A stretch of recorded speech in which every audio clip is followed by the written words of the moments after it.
हित तो कीजे कमल नयन सो, कमल नयन सो। जाहित आगे और हित लागे फीको, कमल नयन सो, कमल नयन सो। के हित कीजे साधु संगति सो, साधु संगति सो। जावे कल्मष जी को, कमल नयन सो, कमल नयन सो।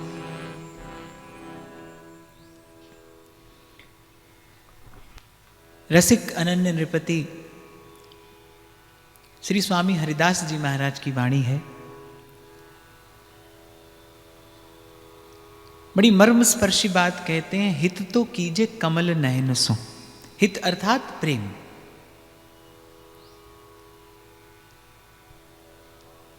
संस्कृत में प्रेम को ही हित कहा जाता है।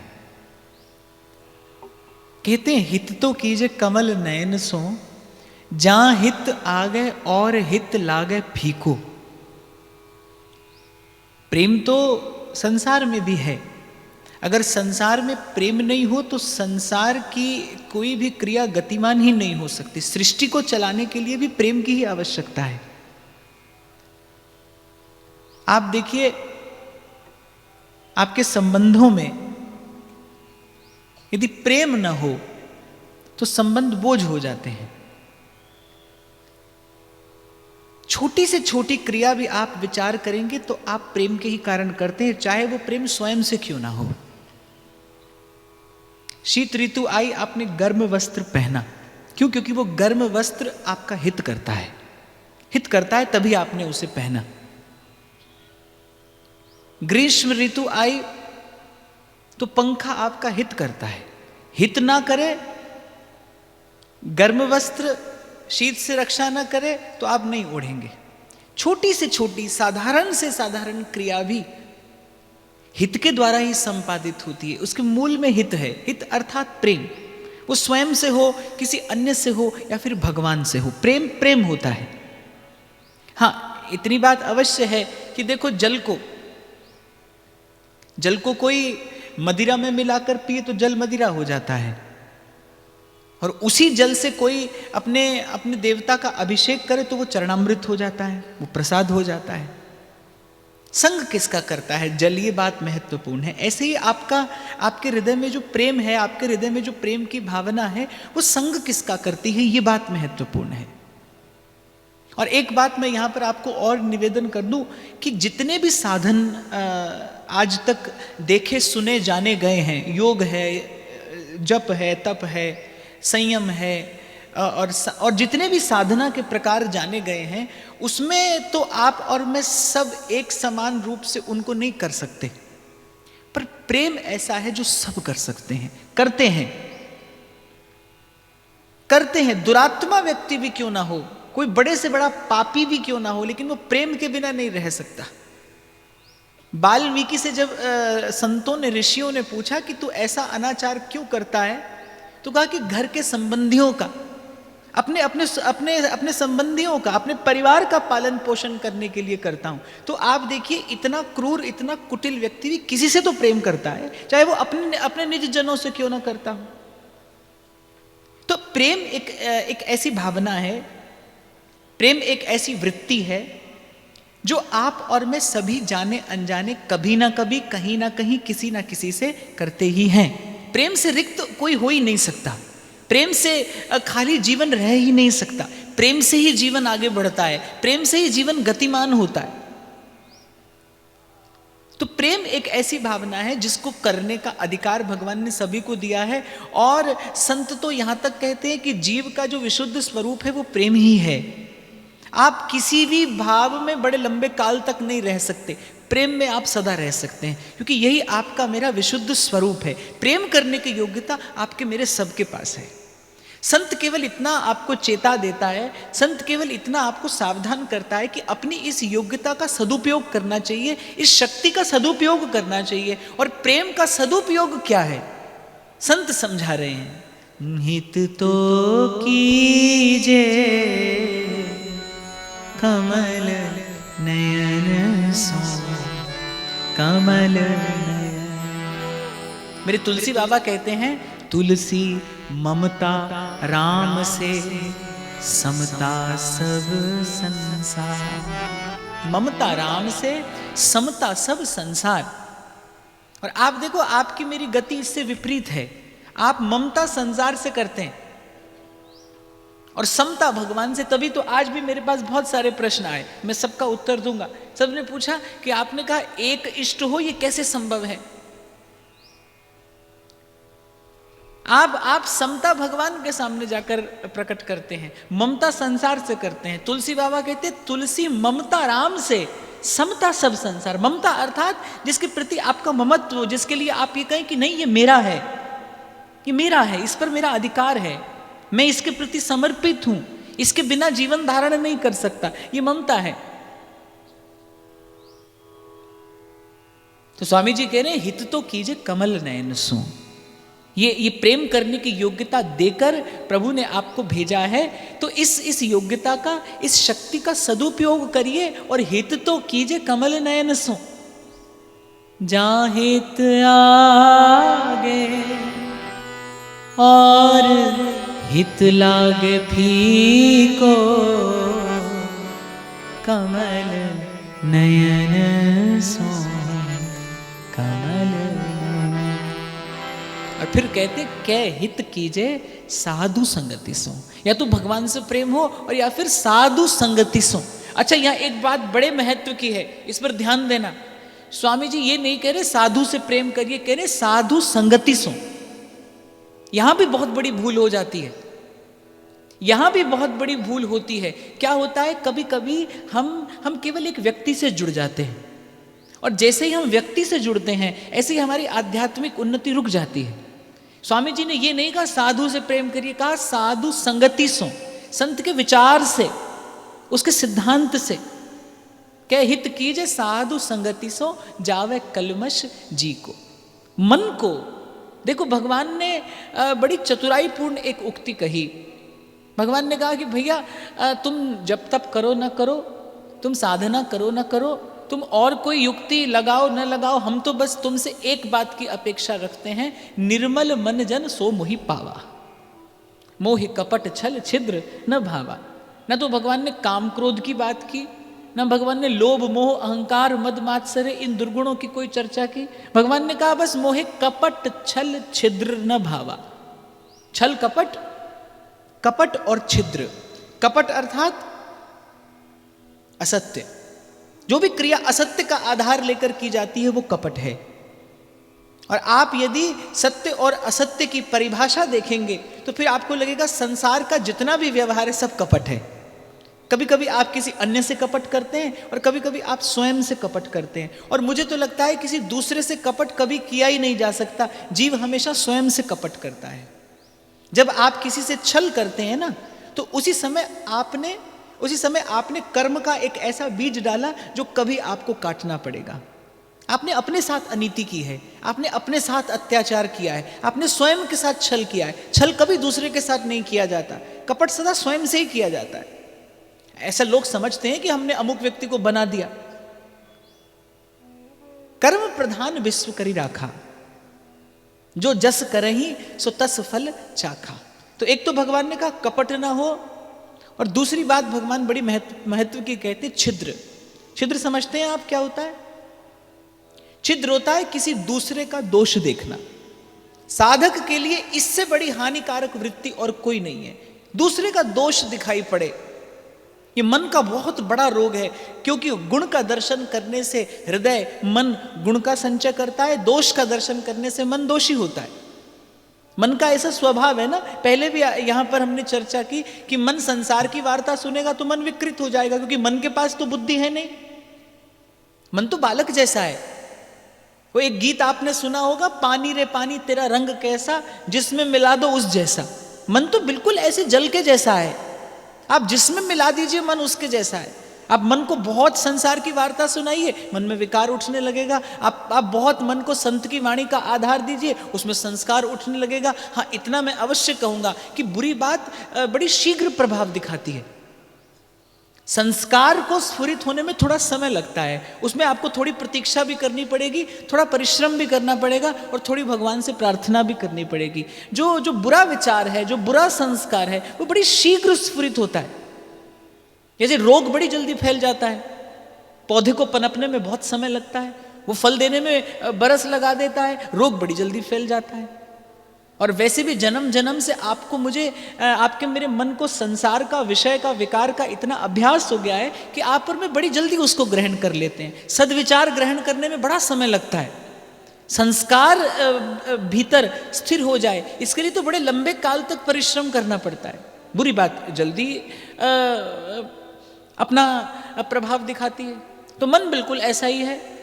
आप बहुत संसार की वार्ता सुनाएंगे तो विकृत हो जाएगा, संत की वाणी सुनाएंगे तो वो एक दिन सुसंस्कृत भी हो जाएगा। तो संत कहते हैं कि भाई प्रेम करने की योग्यता जो है ना, इसका सदुपयोग करिए, इसका लाभ लीजिए, प्रेम भगवान से करिए। और फिर क्या हित कीजिए, साध संगति सो जावे कलमश जी को। तो भगवान ने कहा कि भाई हमको तो बस एक बात चाहिए, निर्मल मन जन सो मोहि पावा। आपको पता है भगवान क्यों कहते हैं सातम सम मोहि मैं जग देखा और मोते अधिक संत कर लेखा? क्योंकि भगवान ने कहा हम आपके लिए बहुत परिश्रम नहीं कर सकते। मैला कुचैला जीव आ जाए तो भगवान बाकी सब देंगे, लेकिन भगवान अपनी भक्ति नहीं देते। भगवान उसके हृदय में जाकर तभी विराजमान होते हैं जब हृदय निर्मल होता है। अब भाई हृदय निर्मल कहां से हो? हृदय निर्मल करने की विधि कौन बताए? वो संत बताता है। स्वामी जी कहते हैं अगर मन निर्मल करना हो, भगवान को पाने की योग्यता क्या है? निर्मल मन। और यदि मन निर्मल करना हो, मन को कपट और छिद्र से दूर करना हो, मैं फिर आपको बताऊं साधक के लिए बहुत हानिकारक वृत्ति है दूसरे का दोष दिखाई दे। और मैं तो आपको इतना भी साथ में कहूंगा कि यदि आपको अपना गुण दिखाई दे, दूसरे में दोष दिखाई दे, तो समझना अभी आप साधक नहीं हुए। अपना दोष दिखाई दे, दूसरे का गुण दिखाई दे, तब समझना कि अब आप साधना के पथ पे हो। कल भी जैसा मैंने आपसे कहा था, भक्ति का चित्र आपका काम नहीं बनाएगा। देखने में भक्ति हो, उससे कोई लाभ नहीं होगा। कभी कभी तो उस भ्रम में जीवन और निकल जाता है, समय और निकल जाता है। तो ध्यान देना, जिसे आप भक्ति कह रहे हो वो भक्ति है भी या नहीं, वो भक्ति है भी या नहीं। आप अपना आत्मचिंतन अवश्य किया करें, आत्मदर्शन अवश्य किया करें। देखना अपना गुण दिखाई देता है और दूसरे का दोष दिखाई देता है, तब समझना कि अभी आप साधक नहीं हुए। भगवान की आप पर अभी दृष्टि पड़ी नहीं, क्योंकि जिस दिन भगवान की दृष्टि पड़ती है, हमारे डोंगरे जी महाराज कहते थे, ये बात बार बार कहते थे, जिस दिन भगवान की दृष्टि पड़ती है उस दिन जीव को अपना दोष दिखाई पड़ता है और दूसरे का गुण दिखाई पड़ता है। युधिष्ठिर और दुर्योधन दोनों को भेजा आचार्य ने। युधिष्ठिर जी से कहा कि जाइए एक बुरा व्यक्ति खोज लाइए, और दुर्योधन से कहा कि तुम जाओ एक भला व्यक्ति खोज लाओ, और दोनों खाली हाथ लौट आए। दुर्योधन क्या कहता है? बोले मुझे कोई भला व्यक्ति दिखाई नहीं दिया। और युधिष्ठिर कहते हैं मुझे कोई बुरा व्यक्ति दिखाई नहीं दिया। बुरा जो देखन मैं चला, बुरा न मिले आपको। ये संत का स्वभाव है, जो घट देखूं आपका, मुंह से बुरा न को। और मैं तो ये भी आपको कहूंगा कि दूसरे में दोष दिखाई दे, यदि आपको दूसरे में दोष दिखाई दे तो आप जान लेना कि वो दोष कहीं आपके भीतर है, तभी आपको दिखाई देता है। एक छोटा सा उदाहरण देता हूं आपको, थोड़ा अटपटा सा उदाहरण है पर आपको समझने में सहायता मिलेगी। एक 2 वर्ष का बालक, एक 2 वर्ष का अबोध बालक उसके सामने कोई स्त्री या पुरुष कैसी भी चेष्टा करें, लेकिन उस 2 वर्ष के बालक के मन में कोई विकार नहीं आता।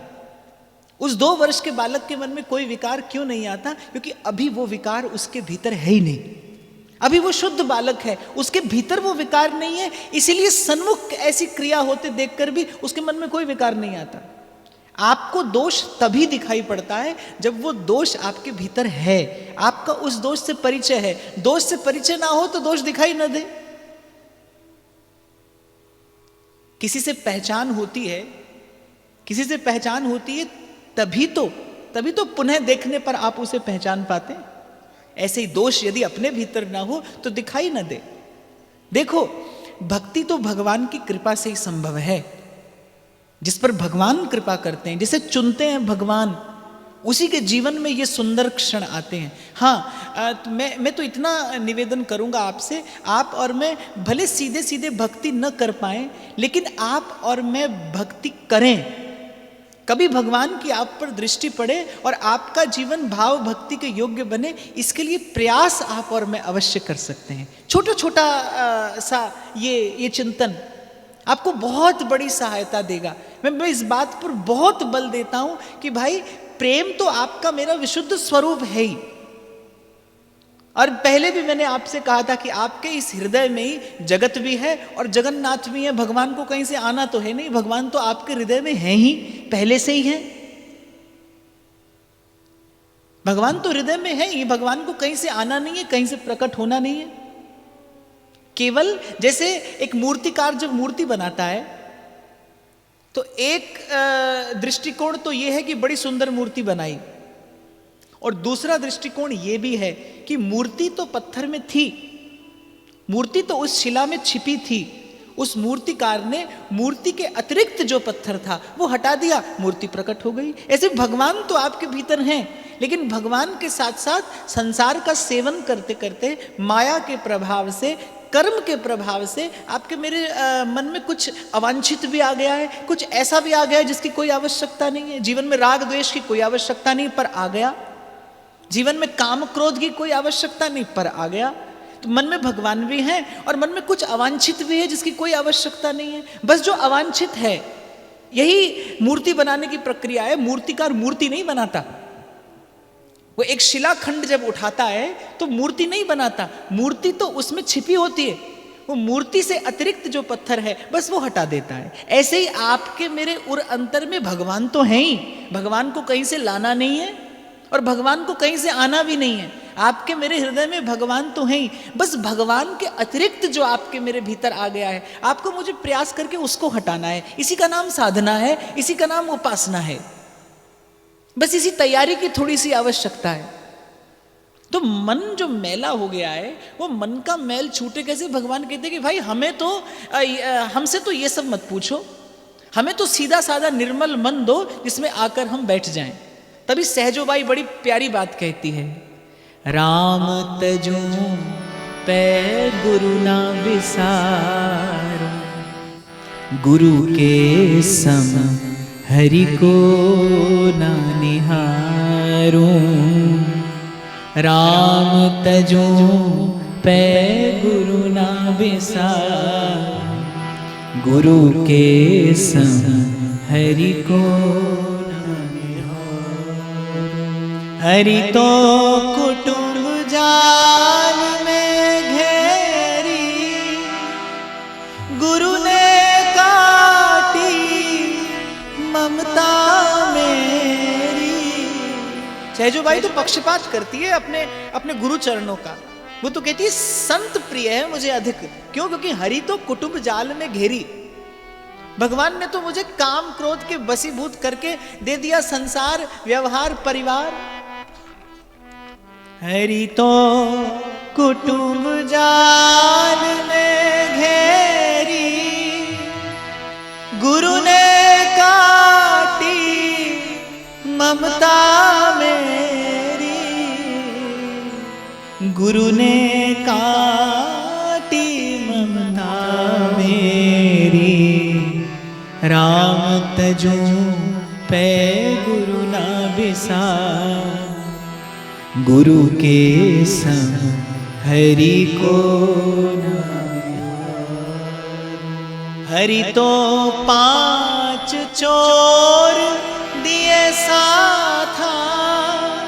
भगवान ने तो काम क्रोध मोह लोभ अहंकार देकर भेजा।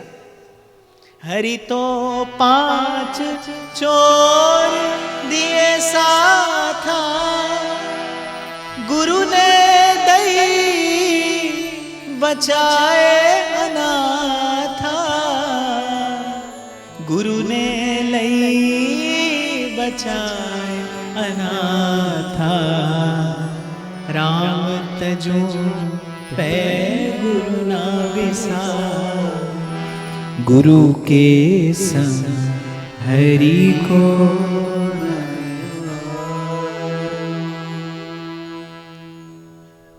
तो भगवान कह रहे भाई हमें तो निर्मल मन दो, हम तो सीधे आकर बैठ जाएंगे। अब निर्मल मन हो कैसे? कैसे मन का मैल छूटे? और मन का मैल क्या है? स्वार्थ मन का मैल है। स्व सुख की जो कामना है ये मन का मैल है। संसार की इच्छा ये मन का मैल है। और कह देने से तो छूटती नहीं। न कहने वाले की छूटती है, न सुनने वाले की छूटती है। कहत सुनत दशा हृदय नहीं आवे। न तो कहने वाले की छूटती है, न सुनने वाले की छूटती है। छूटे कैसे? तो स्वामी जी कहते हैं, कहित कीजे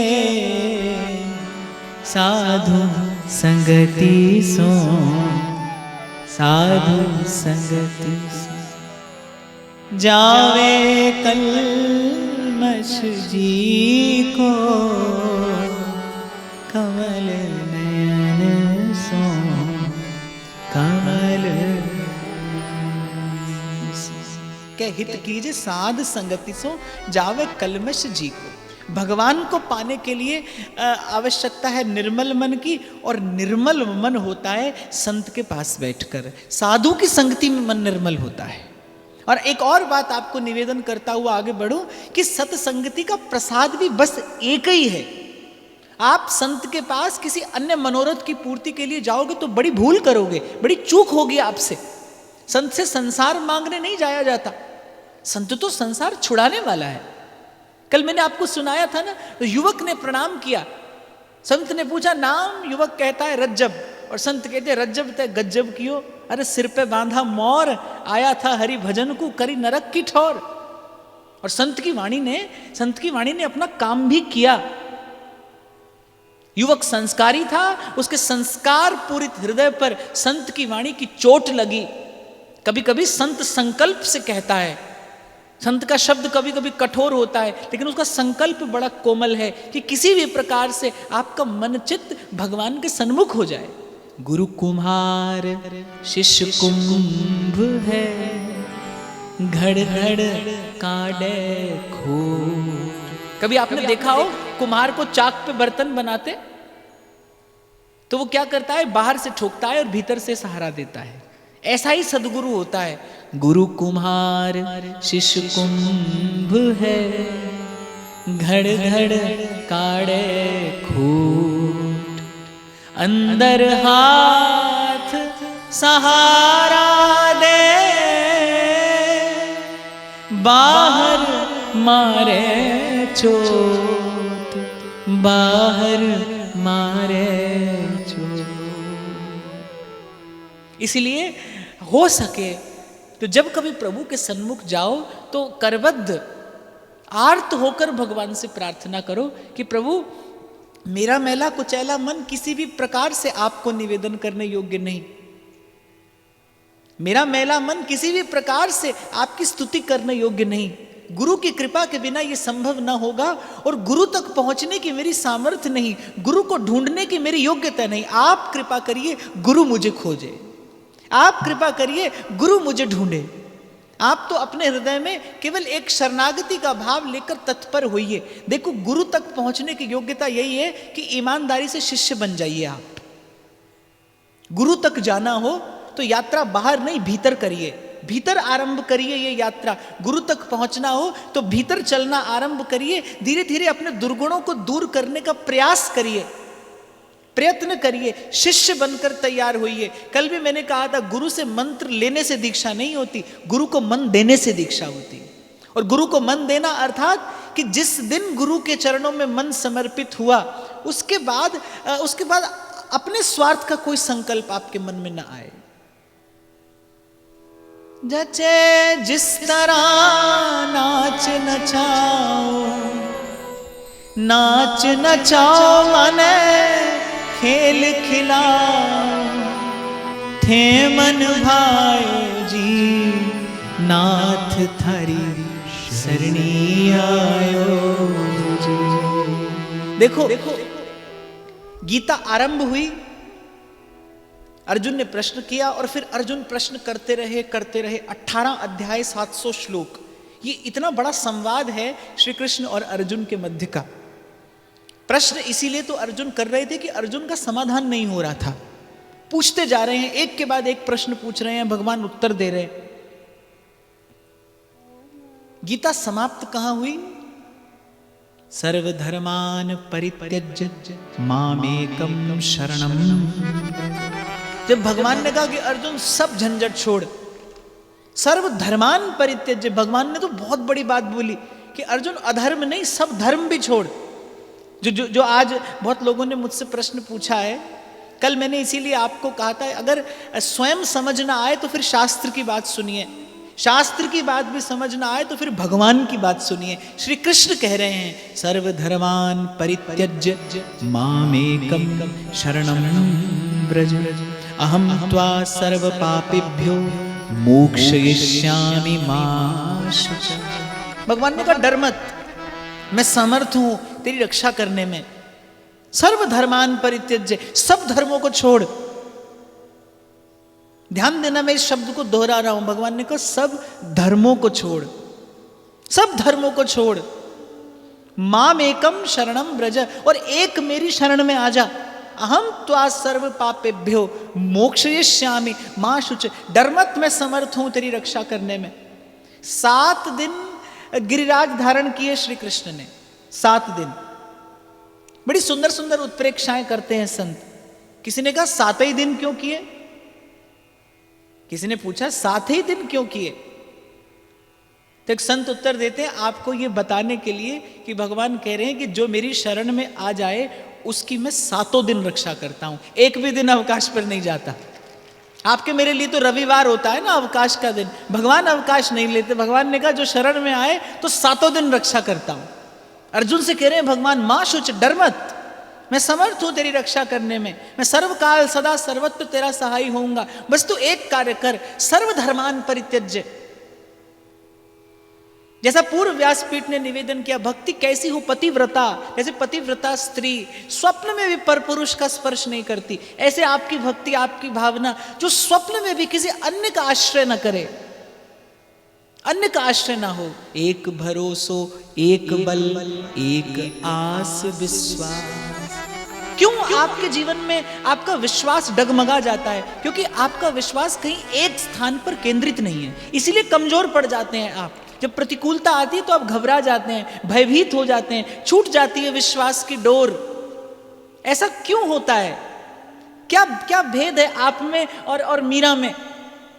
मीरा के हाथ में और विष का प्याला आया भी कहां से? अपने ही घर से आया है। और लाने वाली ऊदा बता रही है बाईसा ये विष है, तो भी मीरा वैसी निडर, वैसी निर्भय, वैसी निर्द्वंद, निश्चल और मुस्कुराती है और उदा से कहती है कि बाईसा अगर ये विष है, मान लेती हूं ये विष है, मान लेती हूं राणा जी मुझ पे क्रुद्ध हैं, मेरे प्राण लेना चाहते हैं, मान लेती हूं कि ये बड़ा भयंकर विष है, इसे पीते ही मेरे प्राण जा सकते हैं, लेकिन अगर ये सब मान लूं तो फिर ये भी मुझे मानना पड़ेगा कि मेरे गिरधर गोपाल मेरे रक्षक हैं और मेरे अंग संग हैं, मुझे छोड़कर कहीं नहीं गए, वो मेरे सहाय हैं। इसे विश्वास कहते हैं, जो प्रतिकूलता से भयभीत ना हो, जो विचलित ना हो। क्यों आपका मेरा विश्वास डगमगा जाता है? क्योंकि आपका मेरा विश्वास एक स्थान पर केंद्रित नहीं है। भगवान ने कहा अर्जुन एक पग तुझे उठाना पड़ेगा, सर्वधर्मान परित्यज्य, सब छोड़, सबका आश्रय, सबका सहारा, सब छोड़कर माम एकम। ये शब्द बड़ा महत्वपूर्ण है, माम एकम। भगवान ने कहा मेरी एक। हमारे ब्रज के संत तो इसका बड़ा सुंदर अर्थ बताते हैं। भगवान ने कहा अर्जुन से माम एकम, मेरी एक शरण में आ। भगवान को यह कहना चाहिए था एक मम शरणम ब्रज, एक मेरी शरण में आ, पर भगवान ने कहा माम एकम, मेरी एक शरण में आ। अब संतों की बुद्धि बड़ी पैनी होती है, उन्होंने एक मेरी और मेरी एक में भेद करके बताया है। आज गीता जयंती है इसलिए मैं थोड़ी सी गीता जी की चर्चा कर रहा हूं। तो गीता के चिंतक विचारक तो यही कहते हैं कि भगवान ने कहा अर्जुन मेरी एक शरण में आ जा, मैं तुझे सब पापों से मुक्त कर दूंगा। पर हमारे वृंदावन के रसिक संत कह रहे, बोले भगवान का कहने का अर्थ कुछ और है, प्रयोजन कुछ और है। भगवान की वाणी और भगवान के संकेत समझना सबके वश की बात नहीं है। गोपी कहती है भगवान की वाणी के 3 गुण हैं, मधुरया गिरा, एक तो भगवान की वाणी अत्यंत मधुर है, वल्गु वाक्यया, वल्गु वाक्य बड़ा सुंदर सधा हुआ वाक्य है भगवान का, संतुलित।